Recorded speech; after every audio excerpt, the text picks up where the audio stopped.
Great. Thank you, gentlemen, for being with us here this afternoon. I am actually a resident of Mamaroneck. I have 3 daughters, 2 of who are moving through the Mamaroneck school system. So everything that happens in this community is very near and dear to my heart.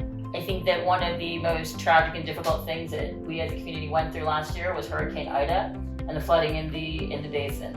So I'll start with what did we learn from that and how can we be better prepared the next time something might happen? Andrew, if you'd start us off, that would be great. Thank you for asking that question, because that's absolutely paramount here in the Village of Mamaroneck. As one of the founding members of the Flood Mitigation Advisory Committee in 2007, having the honor of appearing before the Army Corps, giving testimony back in 2017 as to the importance of implementing a project here in the village, we learned a lot. In 2021 with Ida, we had flooding in areas that we had never had flooding before.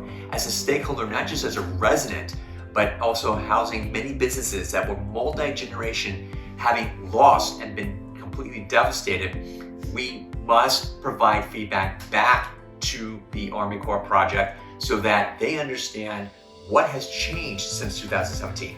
The project was approved, but certain things have clearly changed. Many projects have come into the community that have impacted where we may or may not be sustaining flooding.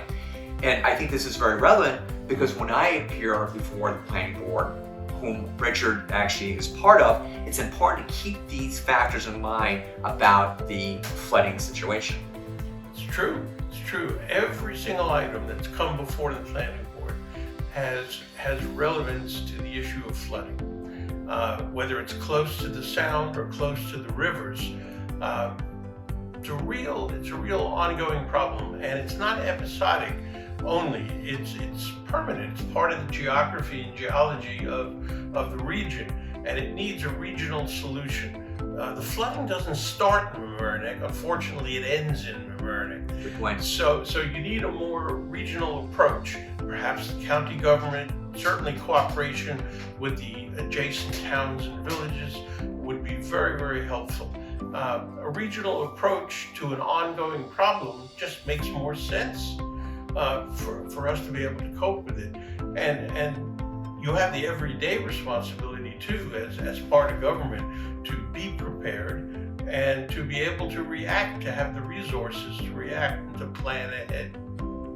And Dan, you've been involved in the flooding issues longer than I've lived in Mamaroneck, so enlighten us.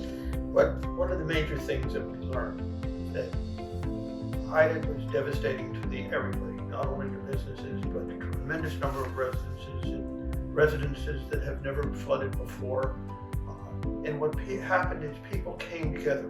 Not only are our first responders, who always do an exceptional job, but everybody just joined together to try and help solve the problem, get people relief, get people to try and clean out the flood materials. But we need to do more. We did not have an early warning system, and now we will have one, so that people will understand the river is rising. You get text messages, you will get phone calls, so you can then take whatever precautions you need.